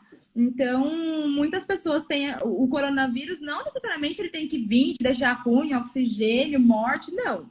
Ele pode ser simplesmente, eu nem queria dizer isso, mas ele pode ser uma gripezinha em algumas pessoas, entendeu? Mas ele é grave, sim, só que algumas pessoas podem ter só sintomas leves. Você separou alguma pergunta aí? Eu te atrapalhei aqui, aquela hora. Bel. Doutora Júlia, perguntei sobre sua opinião da flexibilização do isolamento em São Paulo. Qual a previsão de retorno de aberturas das escolas, sabendo como é alta a transmissão entre crianças? Bom, como eu Ju, aí deixa eu só fazer uma pergunta, desculpa te interromper, deixa eu só fazer uma pergunta, porque aí acho que já liga as duas coisas e acho que a gente já responde um monte de gente. O Carlos, ele pergunta assim, após o achatamento da curva de infecção, é possível que haja um novo epicentro de infecção e que possa retornar ao estágio inicial do afastamento? Tipo, a doença voltar? Tipo isso? Porque ele fala aqui, ó, estágio inicial de afastamento, ó. Tipo assim, Que possa retornar ao estágio inicial. Isso. Vamos lá de novo. Após o achatamento da curva de infecção, é possível que haja um novo epicentro de infecção e que possa retornar ao estágio? Doença, né? Tá. É possível, mas assim, é o que eu estava até falando com você hoje, que agora a gente já está tendo as normas, né? Não pode entrar no metrô sem máscara. E a partir de dia 7, se eu não me engano, não vai poder mais andar em lugares públicos e privados sem máscara. Então, assim, a gente tem que se proteger até que surja essa vacina, tá? Não dá para o mundo parar, infelizmente, até que a vacina surja, porque infelizmente vai demorar. A vacina não é uma coisa tão fácil quanto as pessoas acham que é, tá? Não dá para... Tudo que é lançado no mercado tem muito tempo de estudo, tem tudo, né? Então, assim, não é tão prático lançar uma vacina. Não é tão fácil quanto parece. Então, assim, nós vamos ter que, como eu disse no comecinho da live, vamos ter que ter uma educação muito boa. Saber respeitar o espaço, usar a máscara, tá? Eu queria também depois falar um pouco sobre a máscara de pano, que é o que o pessoal mais está usando. A máscara de pano, ela não pode, ela tem o correto mesmo é uma durabilidade de 2 horas, tá? A máscara cirúrgica aqui que eu te mostrei, ela tem uma durabilidade boa de até 30 dias. Mas ela não é para ser usada porque pessoas que não são da saúde não sabem usar ela certo, tá? Então, você pode usar ela e se contaminar, porque você vai se autocontaminar, então é pior. Por isso que não é para usar essa máscara. Vamos falar com relação ao lockdown? Que teve já 2 perguntas, pode Sobre ser? Eu te interrompi, né? você ia Não. complementar mais alguma coisa? Tá. Não, A Gra perguntou sobre se... A Gra perguntou... Acho que depois é interessante a gente parar num ponto e falar um pouquinho sobre o pós-Covid, né? Vamos já jogar pro universo aí, quem sabe a gente consiga. A gente sabe que nós vamos ter que ter novos hábitos, que a gente vai ter que levar uma vida diferente pós... Nem digo nem pós, né? Mas com a pandemia, porque esse pós tá tão difícil, né? E aí a Gra perguntou... sobre o isolamento, como... Eu acho que eu já deixei um pouco claro que é a única coisa que combate o Covid. A minha opinião é assim. A Gra perguntou que se o lockdown vier, né, se vai conseguir estabilizar. E o Fabrício perguntou que se a gente já tivesse tido lockdown no início, se teria sido mais eficaz. Com se certeza. não tivesse existido o carnaval, enfim, né? Mas aí eu não... Se eu começar a falar aqui, eu vou levar para lados pessoais, não posso. Mas eu acho que isso é uma coisa que demorou, entendeu? Tanto que tem países aí que tiveram poucos casos, porque antes de chegar o caso já estava em isolamento. Só que o brasileiro precisa ver para crer, né? Como tem muita gente na rua ainda, mesmo com 7 mil mortos, tem muita gente na rua porque não morreu nenhum pai, não morreu uma mãe, nenhum primo, nenhum tio. Então é complicado. O certo, sim, se a gente tivesse feito isolamento em fevereiro, talvez hoje ia estar todo mundo lá no Ibirapuera correndo, brincando e, entendeu? Então, assim, Entendi. É muito difícil eu falar de uma coisa que não aconteceu. É isso que é dito. Tá? Porque se tivesse tido um isolamento, se não tivesse tido casamentos nesse meio, festinhas em casa, não teria acontecido muita coisa. Porque é isso, eu preciso de contato para passar para alguém. O vírus precisa de contato para chegar em algum lugar. Entendeu? Ele não voa. Ele não é uma borboletinha que ele saiu lá da China e chegou lá na gente. Então, a questão é, tem um veículo que se chama ser humano. Então, a gente bobeou. A Ariana, ela pergunta assim: minha mãe tem hipertensão e ficou com medo quanto à medicação. Você poderia dizer qual seria ela? A medicação, muito provavelmente, eu acho que são os IECAs, que é um grupo de antihipertensivo, que são captopril, enalapril, vários desses. Ela pode ter ficado um pouco com medo, só que hoje no Brasil, atualmente, claro, o Covid está matando muito. Mas vamos, como eu disse no começo da live, lembrar que o mundo ainda existe sem Covid. E um risco cardiovascular aumentado, uma pressão alta, desenvolve um infarto que desenvolve uma morte. Então, assim, a gente tem que... É melhor ela não sair de casa, ela fazer o isolamento e tomar um remédio de pressão do que ela deixar de tomar um remédio de pressão com medo do Covid. E ter que se expor, tá? né? Exato, essa é uma opinião minha. Porque se ela toma um remédio, ela já tem um risco cardiovascular diferente do nosso, que não toma. Então, assim, ela já tem mais predisposição a ter problemas cardíacos. E aí ela vai... Daqui 1 ano acaba o Covid, sei lá, graças a Deus, não sei daqui quanto tempo. Amanhã acaba o Covid e aí ela tem um infarto, entendeu? Então, eu acho que, assim, a gente tem que lembrar que o mundo existe antes do Covid. Então, jamais parar de tomar o remédio. Tá. Para pessoas que têm asma, a Gra tá sofrendo, a Vi tá sofrendo, porque são pessoas, né, que já tem uma doença pré-existente, já tem muita dificuldade para lidar com ela e agora ainda tem um Covid, né? Então, para pessoas que têm asma, como conseguem identificar se a falta de ar é decorrente do quadro que já possui ou se é da Covid? Há alguma diferença de sintomas? Não. Não, assim, tem pessoas, assim, o asmático, ele já se conhece, né? Ele sabe, tipo, isso aqui é asma, enfim, eu não tenho asma, não sei dizer. Mas se você tem asma e você tá apresentando cansaços que você não tem no seu dia a dia, não dá para eu falar para você, é asma ou é Covid. Eu iria ao pronto-socorro.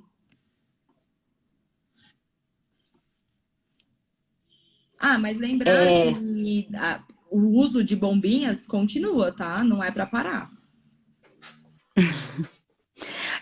Quais os cuidados que devemos ter com o trabalho delivery? Eu acho muito importante a gente dar um foco nessa questão do profissional, das pessoas que precisam trabalhar, das pessoas que não são privilegiadas de estar em casa, ter o seu ganha-pão. Eu acho que é muito importante isso, né? Porque o cara tem que trabalhar. Então, acho que a gente tem que tentar passar uma mensagem para ele, principalmente você, enquanto profissional, dar orientação, como que esse cara tem que trabalhar, quais os cuidados que ele tem que ter. A Barbie do Grajaú, ela pergunta com relação ao delivery, né? Então, elas têm uma lanchonete e eles fazem, o delivery tá super em alta. Então, assim, com relação ao delivery, o que esses profissionais do delivery precisam ter de cuidados aí? Na verdade, eles e qualquer pessoa, tá? A gente tem que focar na higienização das mãos. Porque o nosso maior meio de levar o vírus é pela mão, né? Eu encosto meu nariz e aí eu encosto aqui, a pessoa encosta aqui, pega, ou eu encosto em você, enfim. Então, assim, o profissional que tá manipulando a comida, que tá manipulando, né, tipo, a embalagem, enfim. A embalagem. Tem que estar com a mão limpa, tá? Não adianta eu colocar a luvinha lá no começo do procedimento e tirar só a hora que a lanchonete fechar, tá? Porque ao decorrer do tempo você acaba encostando em alguma coisa. Então, eu acho que tem que ser uma limpeza dobrada aí das coisas. Não tem nada no Ministério que fale sobre isso, tá? Isso é uma opinião minha. Então, assim, álcool gel em todas as situações. Seria muito importante que o motoboy tivesse algum com ele, né? Para ele passar no momento que ele pega a comida e ele passar no momento que ele entregou a comida. E teve uma pergunta também da Carol hoje nas fotos em relação ao alimento do mercado. Eu acho, como, na verdade, uma boa higienização de qualquer coisa, ela ajuda a diminuir vários tipos de doença, né? Verminoses, enfim, tipo, várias coisas. Então, eu acho que sim, não tem, como do delivery também não tem nada no Ministério, mas eu acho que sim. É importante a gente ter uma boa higienização das coisas, da hora que chega em casa. E aí, o que tem no Ministério falando sobre o sapato, né? Que o ideal seria a gente tirar o sapato em casa, tirar o sapato no tapete fora de casa e entrar em casa. Mas óbvio que tem pessoas que não tem como deixar o sapato fora de casa. Eu vi vários vídeos super legais, inclusive tem uma amiga que fez uma área de contaminação na casa dela, achei bem legal. Então, assim, bem na entrada da casa, ela deixa um cesto para pôr a roupa que chegou da rua. Então, ela chega, tira a roupa, põe nesse cesto, põe o sapato sujo ali, porque amanhã ela pode usar esse mesmo sapato e sair para a rua. Põe os calçados ali perto. Então, ela chega, tira a roupa, tem um álcool em gel, ela já...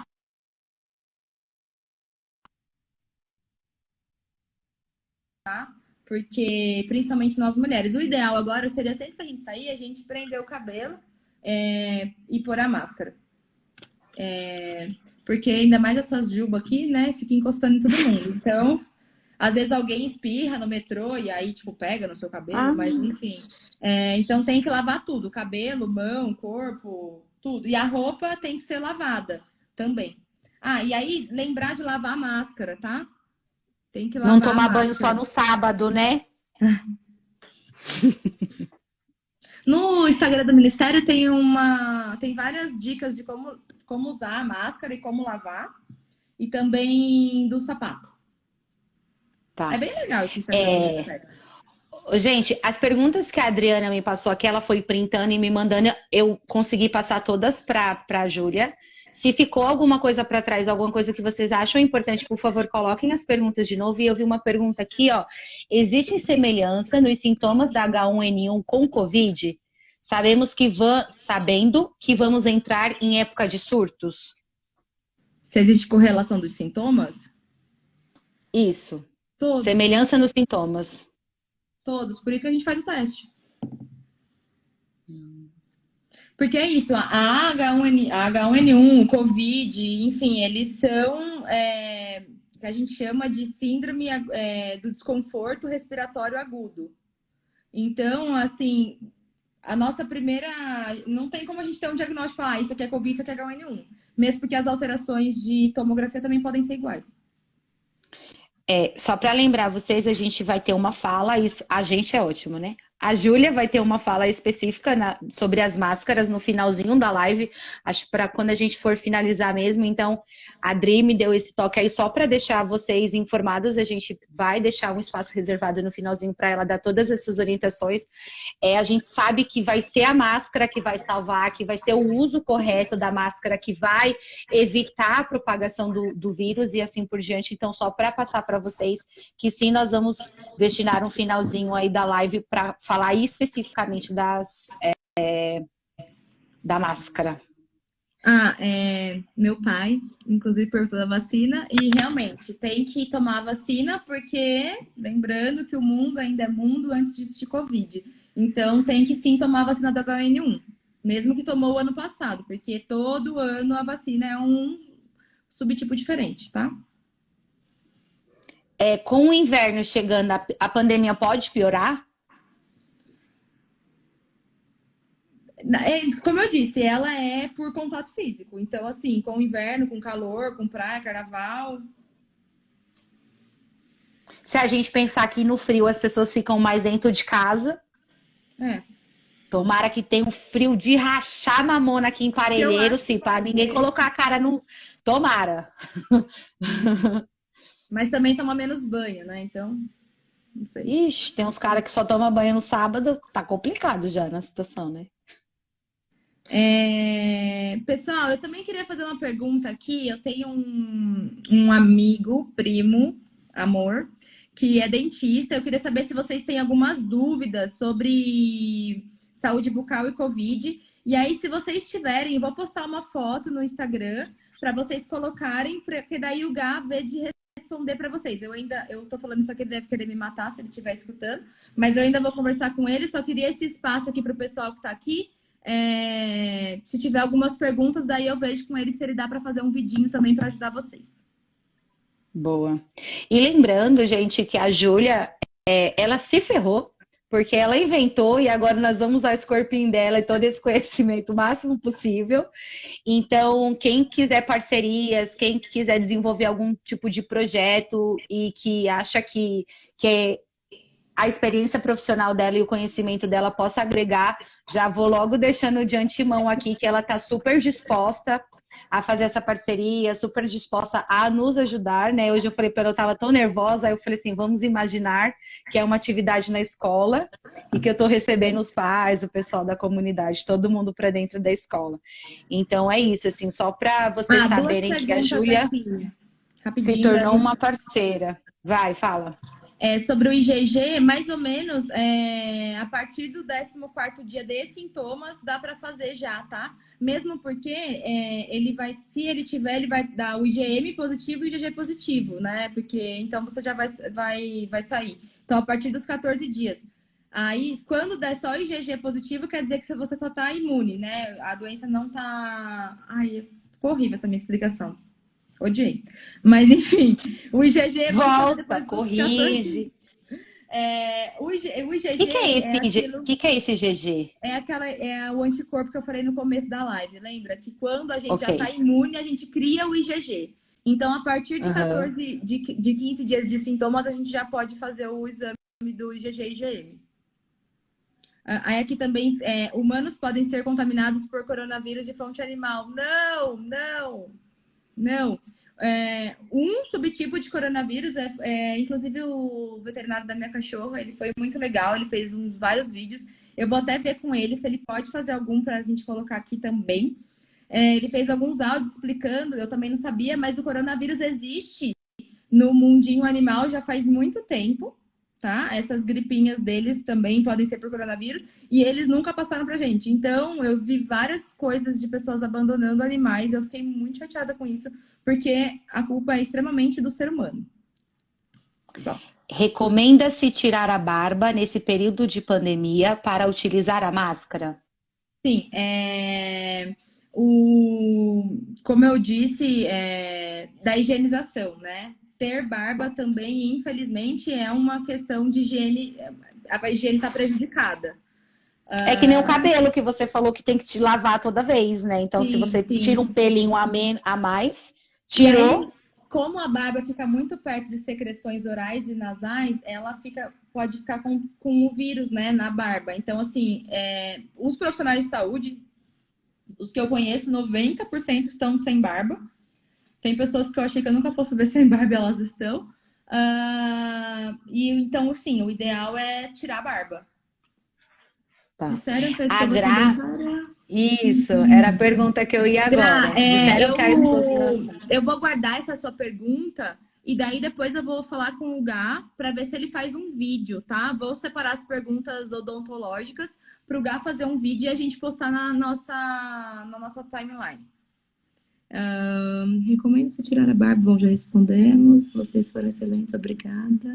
Animais, não é o Covid-19, tá? O coronavírus, como eu disse, já faz parte do mundo animal, mas o Covid-19, ele só é humano mesmo. Sou dentista e voltei a atender emergências. Não tenho a N95, mas estou usando 2 máscaras cirúrgicas e um protetor facial. É o suficiente? Não. O Face Shield, não sei se é esse que você está falando, eu vou mostrar aqui.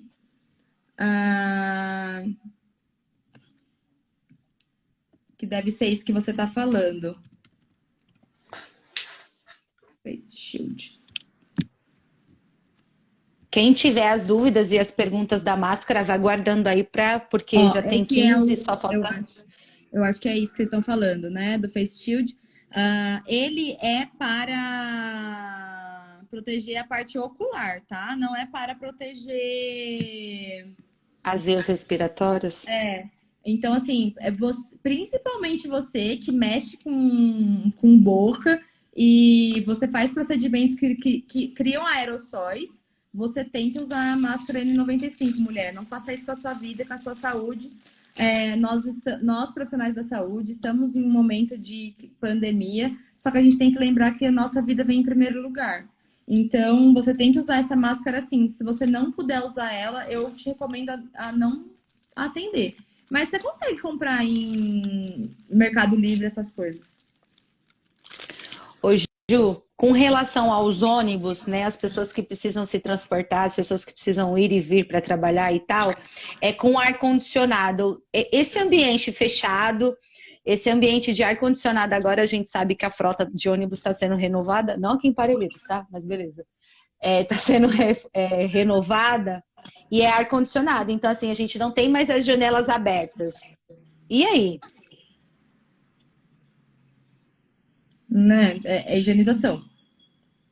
Por isso que você ficar tocando nas coisas, você não pode encostar em nada do seu rosto que tenha contato com... E quando eu digo contato com secreção ocular e bucal, a gente tem que lembrar também da genitália, tá, pessoal? Que tem contato com secreção. Então, assim, tem que ter a limpeza, tá? Vamos lembrar que genitália também tem secreção. Como eu disse, dá para pegar até pelas fezes. Aqui está perguntando das patinhas dos pets. Eles podem levar pelas patinhas, como a gente também pode trazer pelo sapato, né? Então, toda vez que chegar em casa, limpar o pezinho do pet. Mas ele não é ele só trouxe pela patinha, porque talvez ele pisou em algum lugar que tinha, né? Mas só você fazer a limpeza com... Cuidado com o álcool gel e o pet, pelo amor de Deus. Eu nem sei muito bem sobre isso, mas eu acredito que deva, né? Não sei se a pelinha deles é igual a nossa. Mas limpa com sabãozinho e água, né? Mas a gente não passa para eles o nosso Covid, tá? E eles não passam o coronavírus para nós, o que já existia em pets. O primo dos primos está perguntando aqui quanto aos anticoagulantes. Baez, um beijo para você. Obrigada por comparecer. Então, eu tinha comentado na hora de tratamento, que isso é coisas que a gente vai abrindo mão na questão do tratamento. Também não existe um estudo científico que diz, mas é que o coronavírus pode criar trombos, né, no nosso corpo. Então, algumas pessoas que desenvolvem tromboembolismo,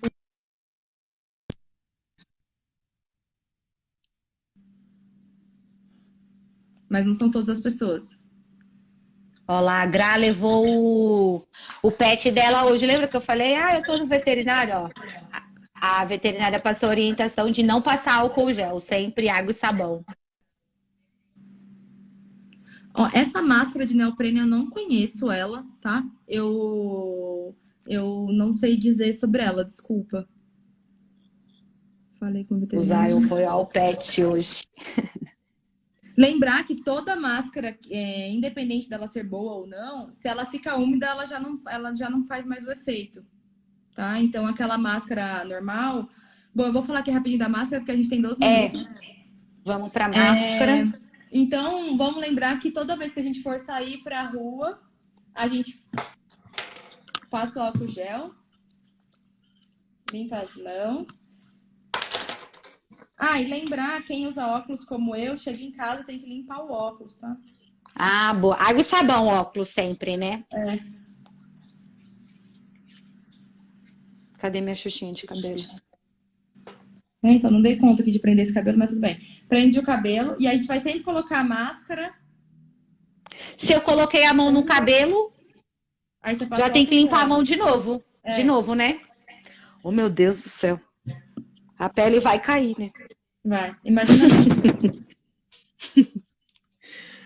Vamos lá. Aí você põe a máscara. Pega pelas hastes. Isso. Né? Exato. Deu ajeitadinha e já era, não mexe mais. E não encosta mais, exatamente. Mas tá coçando meu nariz. Se vira. Se vira. Tá? Ninguém morre de coçar nariz. Ninguém morre. Eu nunca vi ninguém morrer de rinite. Mas enfim, fez as coisas, blá, blá, blá, ficou tudo úmida. Seria bom ter um saquinho na sua bolsa com novas máscaras, tá? Porque infelizmente ninguém fica no trabalho só 2 horas, dera eu, meu sonho de vida. Então, assim, usou a máscara, ficou úmida ou acabei de usar a máscara, eu vou tirar ela e eu não posso ter contato com ela, tá? Se eu for continuar na rua, eu vou colocar essa máscara num saco de coisa suja e fechar ele e deixar na minha bolsa. Quando eu chegar em casa, essa máscara tem que ser lavada. Não pode lavar aquela máscara cirúrgica, né, que usa em hospital. Ela não pode lavar. Se ela molhou, estragou, tem que jogar fora. E também essas máscarazinhas de pano, se começar a ter furinhos, alguma coisa assim, tem que jogar fora também, tá? Não pode usar se ela estiver danificada. Então, ela pode durar 2 horas.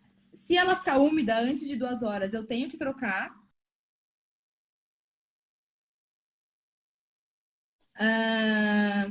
Mesmo lavada, o ideal é cada um da família ter a sua máscara, tá?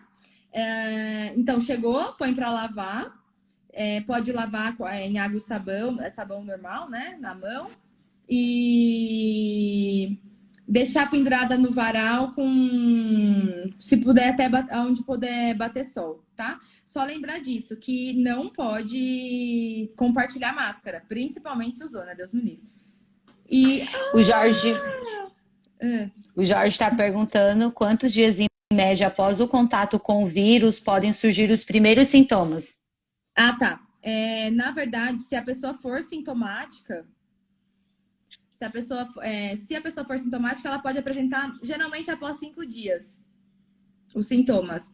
E a gente fala muito sobre período crítico, tá? A doença, nós médicos comentamos que a gente tem um período crítico entre o 8º e o 12º dia de sintomas, tá? Esse é o período que geralmente o paciente evolui para intubação, por exemplo. Clebinho, é você? Se é você, dá um tchau, por favor. Acena para nós. Mais alguma pergunta? O Carlos falou aqui sobre... Ontem o Fantástico mostrou que um infectado na China contaminou 9 pessoas durante um jantar por conta do ar-condicionado que circulou, atingindo 3 meses em linha entre a saída e o retorno do ar. Como é? Isso foi uma pergunta? Foi um comentário? Não entendi. Não, foi um comentário. Ele falou tá. que o vírus ficou lá, né? E que ele contaminou, que é aquilo que o pessoal tá verificando, que o vírus, se não tem corrente de ar, ele tá ficando ali, ó, muito tempo. Sim. Como qualquer outro vírus, tá? Não é só o coronavírus, não. Como qualquer outro vírus. Gente, tá acabando, nosso tempo tá indo embora. Eu quero que vocês deem um feedback aí se vocês gostaram da nossa live, se os temas ficaram claros, se as dúvidas ficaram bem esclarecidas, se a Gra é ótimo, né? Se a Ju conseguiu aí se comunicar, se chegou as informações até vocês, se vocês gostaram ou não.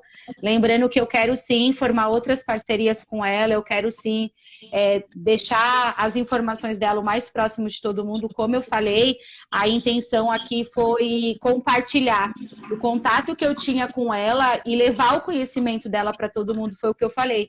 É muito privilégio você ter um amigo médico, e eu falei para ela esses dias, né? Eu falei, caramba, meu sonho era ter um amigo médico, né?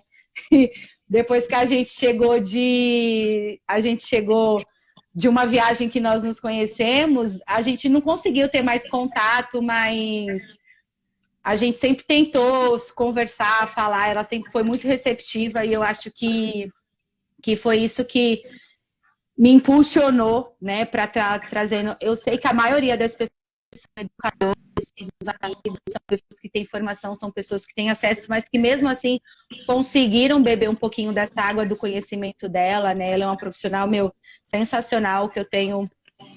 Ai, acho que eu vou parar de falar. Fala você. Agora eu nem consigo falar. Bom, eu queria agradecer. Falei para a Elo que desde que eu estou na faculdade, meu sonho sempre foi fazer algum projeto social. E ela me deu um super caminho para a gente começar isso. Eu gostaria muito de dar continuidade nisso. Eu achei que ia ser difícil, mas na verdade foi uma delícia. Eu adorei ter feito. Espero ter ajudado, ter sido clara. É um pouco difícil porque nós estamos em quarentena, então eu só convivo com um médico, né? Então a gente só fala a língua de médico. Então eu espero ter sido bem acessível com vocês. Comentei com a Elo que a gente está pensando em fazer sobre mais coisas. É claro, agora em época de pandemia, a gente está fazendo pandemia, mas a gente pode abrir para outros temas, tá? Enfim, sobre várias coisas. É só a gente organizar um tema e a gente faz uma discussão. E assim que, se Deus quiser, melhorar tudo também, a gente fazer alguma coisa presencial, alguma coisa lá no Grajaú, em Parelheiros. Com certeza. Alguma coisa diferente. Eu quero falar dessas parcerias com o Grajaú, agradecer muito os coletivos de lá, as pessoas que são peso nessa comunidade, e falar um pouquinho sobre a campanha do Grajaú Faz Assim, que é uma campanha de arrecadação de alimentos, é uma arrecadação de utensílios. Então, quem puder, Grajaú Faz Assim, depois eu vou deixar o link para vocês, porque algumas pessoas perguntaram, mas é para doar? É para dar dinheiro? Eu falei, não, é só para assistir a live e ter informação. Mas quem quiser ajudar, quem quiser doar, a gente tem vários coletivos, a Dona Maria Villani lá no Grajaú, o pessoal do Pagode da 27, estão fazendo várias ações para arrecadar alimentos para as pessoas, porque a gente sabe que sim, o auxílio emergencial não vai salvar o mundo, que sim, o cara precisa ir e vir, trabalhar, tem todas as suas mazelas e tal. Então, assim, só agradecer mesmo. Eu espero que vocês tenham gostado. Eu espero que a informação tenha chegado.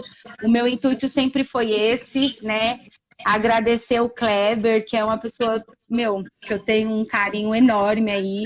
E ele impulsiona essas pessoas, juntos nós impulsionamos todo mundo. Essa foi a minha contribuição, apresentar a Júlia para vocês.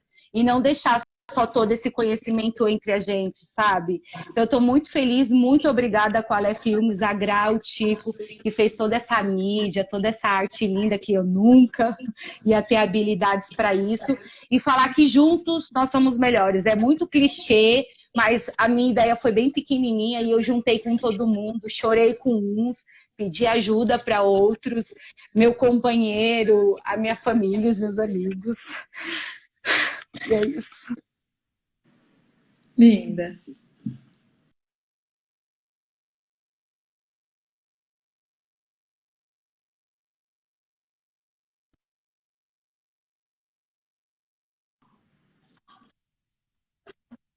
Não, a gente está aqui ainda.